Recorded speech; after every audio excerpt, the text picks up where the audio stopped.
এবার আমরা অ্যাকাউন্টসে আরেকটা কাজ করব, যে নরমালি কি বললাম যে ডিপোজিটের কাজ আমাদের খুবই কম হয়, কারণ ইনভেস্টররা প্রতিদিন ইনভেস্ট করেন না। ওনারা একবার ইনভেস্ট করে ফেলেন, আর খুব দরকার না বলে তাদের আর ইনভেস্টমেন্ট করা হয় না। সো ইনভেস্টমেন্টটা খুব কম। আর ব্যাংকও প্রতিদিন লোন দেয় না। দেয়? ব্যাংক লোন ওই একবার দেয়, খালি কি করা লাগে প্রতি মাসে তার ব্যাংকে দিতে হয়। ঠিক ঠিক কি না? তাহলে ডিপোজিটের ক্ষেত্রে সেল ছাড়া ডিপোজিট আসার সম্ভাবনা কি থাকে? খুব কম। তাহলে সেল ছাড়া ডিপোজিট, সেল তো অটোমেটিক্যালি সেল থেকে আসবে, অ্যাকাউন্টসে আলাদা করে মানে সেলস এর ইনপুট দেওয়ার দরকার নেই। সো সেলস থেকে আমরা অটোমেটিক্যালি টাকা যেগুলো পাচ্ছি অ্যাকাউন্টসে চলে আসবে। তাহলে ডিপোজিটের কাজ কি কি?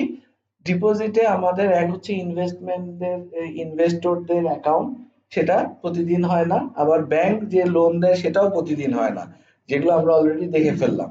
তাহলে ইনভেস্টররা কখনো টাকা দিলে এভাবে আমরা ইনভেস্টমেন্ট ইনপুট করব, ব্যাংক লোন থেকে কখনো লোন পেলে এইভাবে করব। এটা ছাড়াও আমরা আরো একভাবে টাকা মানে টাকা কোম্পানিতে ঢোকে, ওটা কি?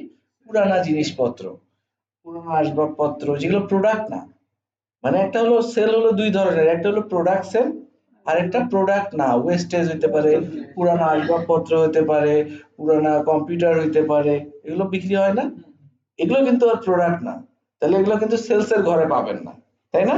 এই প্রোডাক্ট গুলো যখন আমরা সেল করব, তখন আমরা ব্যবহার করবো টাকা। কি এই পণ্য যখন বিক্রি হয় তখন কি টাকা কোম্পানিতে ঢোকে না বেরোয়? ঢুকলে মানে কোন জায়গায় যেতে হবে? ডিপোজিট। এই মোটামুটি ডিপোজিটের কাহিনী শেষ করে ফেলতেছি আমরা। হ্যাঁ হ্যাঁ হ্যাঁ, এটা ভালো কথা হচ্ছে। তাহলে এবার আমরা এই যে বাড়ি ভাড়া আর এই যে এই সেল দুইটা আমরা একসাথে দেখাই দিই। একদম খুব সুন্দর কোশ্চেন করছেন, তাহলে দেখছেন ট্যালেন্ট। হ্যাঁ কত, হ্যাঁ হ্যাঁ। এবার আমরা চলে গেলাম ডিপোজিটে। ডিপোজিটে এই এই যে যে টাকা, বাড়ি ভাড়ার টাকা আর ইয়া, ধরলাম যে এগুলো পেটি ক্যাশে দিয়ে দিচ্ছে কাস্টমার, মানে ইয়া পেটি ক্যাশে নিচ্ছি, মানে ক্যাশ টাকা নিচ্ছি। তাহলে পেটি ক্যাশ সিলেক্ট করলাম। এখন বাই ডিফল্ট আমরা শুধু কি করলাম, এখানে কোন কোথায় টাকাটা আমাদের ঢুকতেছে সেটা, মানে টাকাটা কোথায় পাচ্ছি সেটা সিলেক্ট করলাম। আর আমরা কিন্তু এখনো এখানে কোনো কিছু সিলেক্ট করিনি, করছি? আবার দেখেন, আবার ডিপোজিটে ক্লিক করি। ডিপোজিটে যখন আমরা ক্লিক করব, এখানে সিলেক্ট করলাম যে টাকাটা কোথায় নিচ্ছি, পেটি ক্যাশ। আর এখানে বাই ডিফল্ট দেখেন সেলস লেখাটা চলে আসছে, মানে ডিপোজিটের সফটওয়্যার ধরেই রাখে যে সেলস থেকে টাকাটা আসবে। বুঝতে পারছেন? তাহলে আমার যদি পুরানো কোনো জিনিসপত্র সেল করে টাকা আসে, আমাকে আর এখানে কোনো কিছুতে হাত দেওয়া লাগবে না। হ্যাঁ, অটোমেটিক্যালি ওটা সিলেক্ট আছে, এটা কোন কোম্পানির প্রোডাক্ট সেল করে পাচ্ছি, সিলেক্ট করলাম সাপোজ রবিন। কত টাকা পাচ্ছি মনে করেন, ওই যে পুরানা কার্টুন টার্টুন বিক্রি করে, বলেন 5,000 টাকা। 5,000 টাকা লিখে দিলাম যে কি কি কি বিক্রি করে, বলেন আপনি? Cartoon, wastage cartoon. আবার এই যে ওয়েস্টেজ কার্টুন দিলেন, আপনি আবার চিন্তা করতেছেন পুরানো তো অনেক জিনিসপত্র সেল হয়। ওয়েস্টেজ কার্টুন নামে আমরা কিন্তু একটা কি করছি, আদার রেভিনিউতে একটা ইনপুট দিছি মনে হয়, তাই না? মনে আছে? দেখি,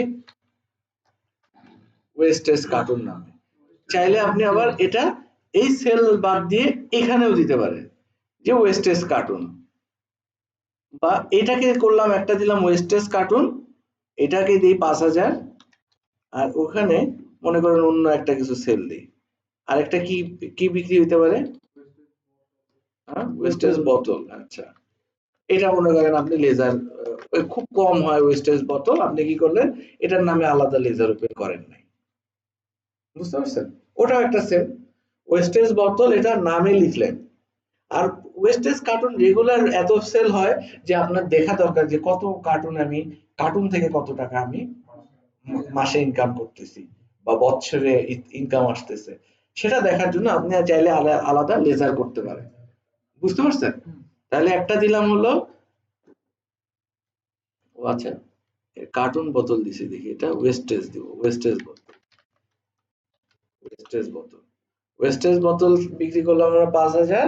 সরি কত টাকা দেব, ওয়েস্টেজ বোতল কত টাকা দেব, এটা একটু কম বেশি দেই। 10,000 ওয়েস্টেজ বোতল বিক্রি করলাম 10,000 টাকা, আর ওয়েস্টেজ কার্টুন দিলাম 5,000 টাকা। এখন ওনাদের বোতলের দাম বেশি, কার্টুনের থেকে বোতলের দাম বেশি, তো এমনি তো টাকাটা বাড়ে না, তাই না? আচ্ছা, এখন ওই যে বাড়ি ভাড়াও এখন নিয়ে নেই। এটা কি আছে, ফ্ল্যাট, বাড়ি ভাড়া ফ্ল্যাট 1 কত টাকা পান মনে করেন, 25,000 টাকা। মনে করেন যে এটা দিলেন হলো কোন মাসের, যে মান্থ অফ নভেম্বর দিলাম, suppose নভেম্বর বা অক্টোবরও হইতে পারে, আপনার যেটা দিতে 20 সালে। এই দিয়ে কি করলাম, আমরা কিন্তু এট এ টাইম 3টা এন্ট্রি দিচ্ছি, এখন 300 এন্ট্রি হইতে পারে। সাপোজ একটা এক্সাম্পল শুরু হবে কি, একবারে 3টা আলাদা আলাদা ভাবে টাকা পাইতে পারেন, 3টা আলাদা আলাদা এন্ট্রি দিতে পারেন, আবার 3টা এন্ট্রি এট এ টাইমও দিতে পারেন, যদি একই জায়গায় টাকাটা আপনার ঢোকে। যে ক্যাশে ঢুকছে আজকে, এই ক্যাশে এইভাবে টাকা আসছে, আপনি 10টা ট্রানজেকশন হয়েছে, 10টা ট্রানজেকশন এইভাবে একবারে দিতে পারেন, আবার 10টা ট্রানজেকশন আলাদা আলাদাও দিতে পারেন। আমি কি বুঝাইতে পারছি? আপনারা কি বুঝতেছেন? যে এই যে 3টা আলাদা আলাদা, একটা হচ্ছে কি বোতল সেল করছে একবার, আবার ওয়েস্টেজ কার্টুন সেল করছে আরেকবার, বাড়ি ভাড়া পাইছে আরেকবার, বাট 3টা আমার এই পেটি ক্যাশেই জমা করছে। 3টা আমি চিন্তা করলাম যে না, একবারে এন্ট্রি দিয়ে দিই। বলেন। হুম, হুম,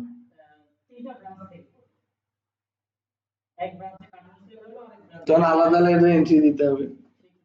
হ্যাঁ, 3টা আলাদা আলাদা ব্রাঞ্চের টাকা তো আর এক জায়গায় ঢুকবে না। আবার 3টা আলাদা আলাদা ব্রাঞ্চের টাকা যদি একই ব্যাংকে ঢোকে, তাহলে এইভাবে দিতে পারবেন। কথা বুঝছেন? মানে আপনি যদি ব্রাঞ্চ হিসেবে চিন্তা করেন, তাহলে কি 3টা আলাদা আলাদা ব্রাঞ্চের ক্যাশে টাকা জমা পড়ছে, তাহলে কি এক জায়গায় পড়বে?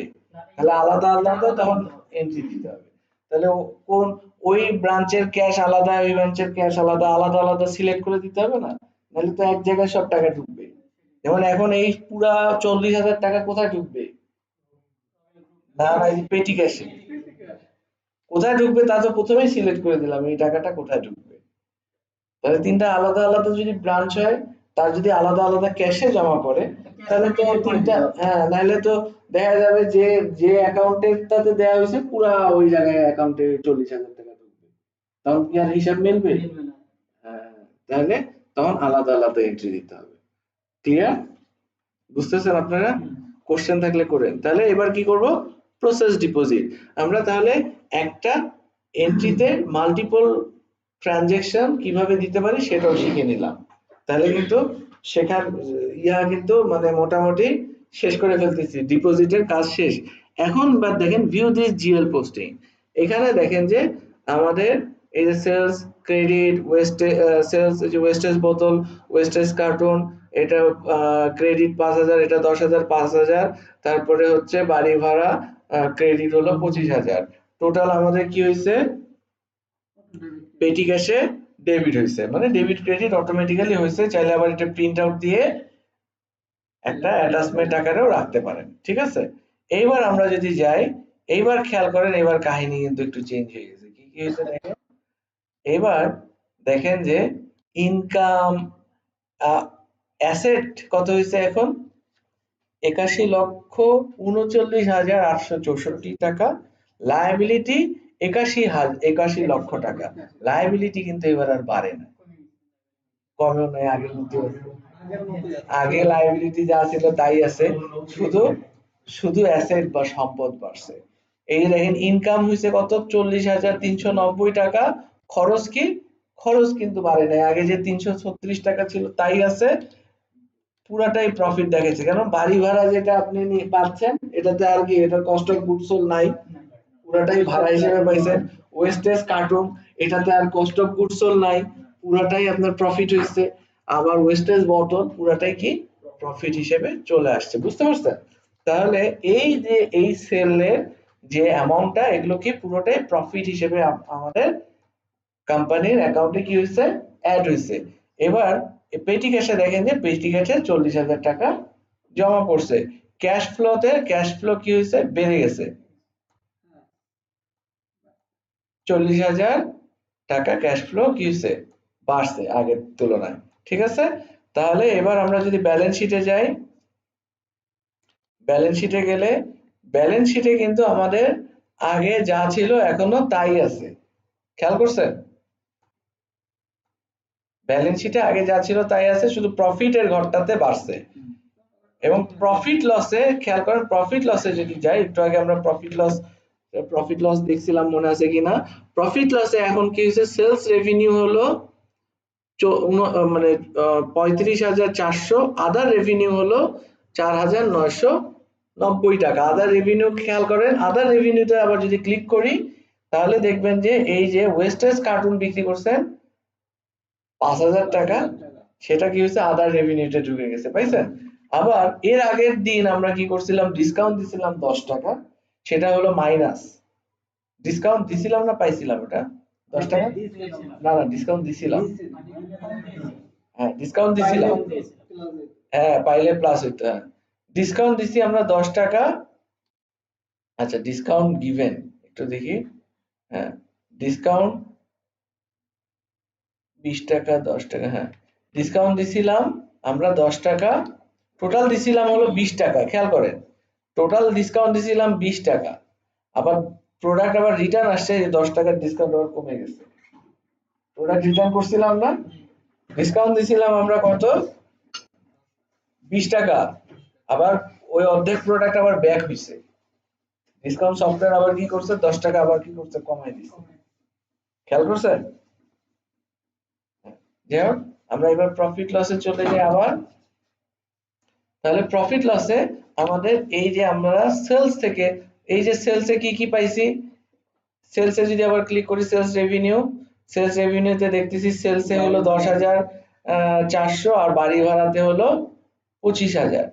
এই যে সেলসে 10,400, এর মধ্যে যদি আবার ক্লিক করি, তার মধ্যে দেখতে পারতেছি যে এই যে ওয়েস্টেজ বোতলেও 10,000 টাকা পাইছেন, মানে ওয়েস্টেজ বোতলটা টোটাল সেলসে চলে গেছে, টোটাল সেলসের সাথে 10,400 টাকাতে চলে গেছে।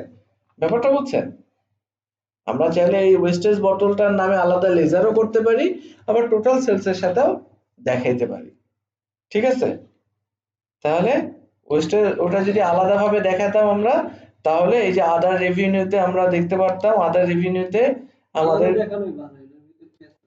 আচ্ছা হ্যাঁ, এই যে আলাদাভাবে দেখালে, এই যে ওয়েস্টেজ কার্টুন সেল আলাদাভাবে দেখাতে, দুই রকম ভাবে দেখালাম, যে আপনারা যেভাবে আপনাদের সুবিধা হয়। ঠিক আছে, তাহলে আমাদের মোটামুটি ডিপোজিট শেষ নাকি?